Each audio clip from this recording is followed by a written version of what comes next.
क्या ऐसा आपको आपको भी ऐसा लगता है कि ट्रम्प जो है वो फंस गए हैं? ये वॉर जो है वो सोचा था उन्होंने कि दिन 2 दिन में निपटा देंगे, लेकिन बढ़ता जा रहा, ठीक वैसे ही जैसे यूक्रेन को निपटाने में रसिया लगा था कि निपटा देंगे, लेकिन निपटा नहीं। क्या कहेंगे आप? क्या लग रहा है आपको? धन्यवाद धनंजय भाई। देखिए, और इसीलिए दुनिया में जितने समझदार नेता होते हैं वो युद्ध को आखिरी विकल्प मानते हैं। क्योंकि क्या होता है कि युद्ध में जाते आप अपनी मर्जी से हैं, चाहे आप कितनी भी योजनाएं बनाते हैं, पर एक बार जब आप युद्ध में जाते हैं तो उसमें उसमें इतने सारे जो फैक्टर्स होते हैं उसको सबको आप कंट्रोल नहीं कर पाते।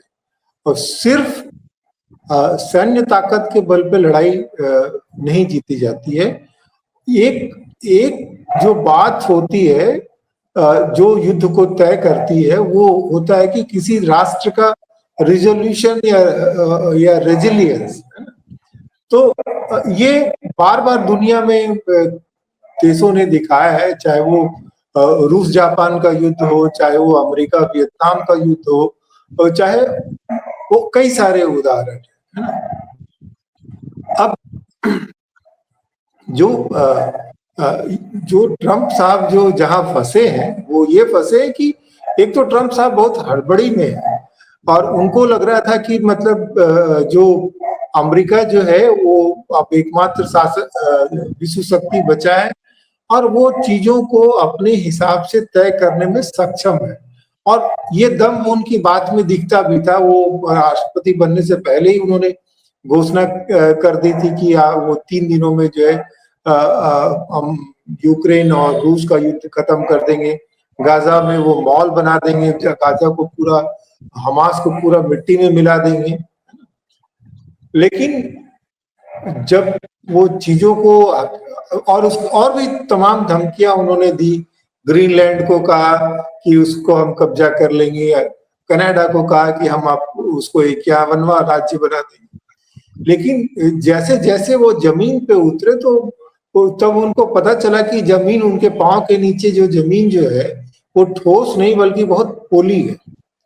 और उसकी एक बड़ी वजह ये भी है कि वो ये बात भांपने में नहीं अक्षम हुए या उन्होंने समझ करके भी नहीं समझा कि अमेरिका की जो ताकत जो है वो अमेरिका की ताकत इसी बात से आई कि उसने दुनिया के तमाम मुल्कों से ऐसे लोगों को अपनी ओर आकर्षित किया जिनको लगता था कि उनका सपना अमेरिका में पूरा होगा। और वो तमाम लोगों ने जो है अमेरिका को महान बनाने में अपना योगदान दिया।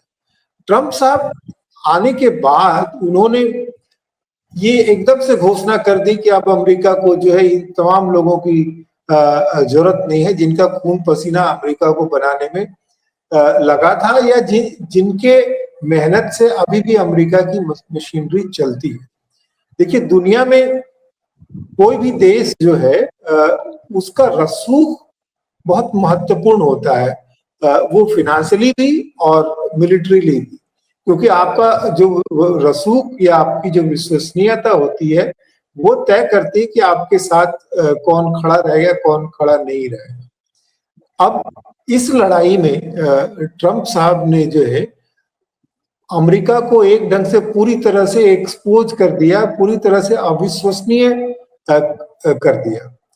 क्योंकि पहले भी अमेरिका जो है वो जो पहले जो सोवियत संघ था उसके साथ वादा खिलाफी करके वो लगातार सोवियत संघ को कमजोर करने, सोवियत संघ को तोड़ करके उसके बाद रूस को फिर कमजोर करके नाटो को बिल्कुल उसके मुहाने पर लाया और बिल्कुल रूस के पास कोई विकल्प नहीं छोड़ा गया कि वो अपना बचाव करने के लिए युद्ध में। अब लेकिन जो असली आज के जो वैश्वीकरण के युग में जो महाशक्तियों की जो चालाकी है वो ये है कि कोई भी महाशक्ति आज स्वयं सीधे सीधे युद्ध में नहीं उलझना चाह रही है। वो सारे मोहरे की तरह जो छोटे देश हैं और जो उनके ऊपर जो फिनेंशियली और तमाम इस तरह से ये है उसका इस्तेमाल करके वो लगातार उन देशों को कमजोर करते रहते हैं, अपने प्रतिपक्षियों को कमजोर करते रहते हैं। ये हमने सब ने जो है पश्चिम एशिया में देखा है, चाहे वो सीरिया का मामला हो, चाहे वो तुर्की का मामला हो, चाहे वो इराक का मामला हो, चाहे अफगानिस्तान का मामला हो, किस तरह से इसको पूरी तरह से ध्वस्त किया गया। चीन भी आज यही कर रहा है। चीन भी जो है वो अपनी लड़ाई, सीधी लड़ाई नहीं लड़ रहा, और जो परिस्थितियां बन रही है उसमें वो उसका अधिकतम फायदा उठाने की कोशिश कर रहा है। लेकिन दो बातें बिल्कुल तय है कि दोनों ही जो बेंजामिन नेतन्याहू और आयतुल्लाह खुमैनी जो ईरान के नेता है, दोनों ही बहुत ही जिद्दी किस्म के नेता हैं और अंतिम बूंद तक वो लड़ने वाले। वो इजराइल तो को युद्ध के भीतर ही उनका जन्म हुआ है और वो उसी के लिए जाने जाते हैं, और मानवाधिकार का और इन सब चीजों की वो बिल्कुल भी परवाह नहीं करते हैं, और बहुत नैतिकता को लेकर के साथ नहीं चलते। उनको लगता है कि उनके लिए एग्जिस्टेंशियल थ्रेट है, और उस एग्जिस्टेंशियल थ्रेट के लिए उनको जो भी करना पड़ेगा, नैतिक, अनैतिक, कानूनी, गैर कानूनी, सबके लिए वो तैयार है। इजराइल एक ऐसा देश है दुनिया का जिसके 2 प्रधानमंत्री जो है पहले आतंकवादियों के लिस्ट में शुमार रहे हैं, और इसीलिए जो है अमेरिका, इजराइल के जो भी राष्ट्रपति या प्रधानमंत्री जो है जिन्होंने शांति की कोशिश की, उनके ऊपर इंटरनल पॉलिटिक्स में उनके ऊपर जानलेवा हमला हुआ। इस्ताक राबिन का मामला सब लोग जानते हैं कि जब उन्होंने लैंड फॉर पीस योजना की थी तो उनके ऊपर जानलेवा हमला किया गया। इस युद्ध में जो भारत जैसे देश हैं और उनकी अपनी जो ढुलमिल नीतियां हैं, और वो जो अमेरिका की तरह ये कोशिश कर रहे हैं कि हम नैतिकता की जो तकाजा है उसको छोड़ करके हम जो हमारे फौरी फायदे हैं उसके हिसाब से चलेंगे, उसमें भारत भी बुरी तरह से फंसता नजर आ रहा है।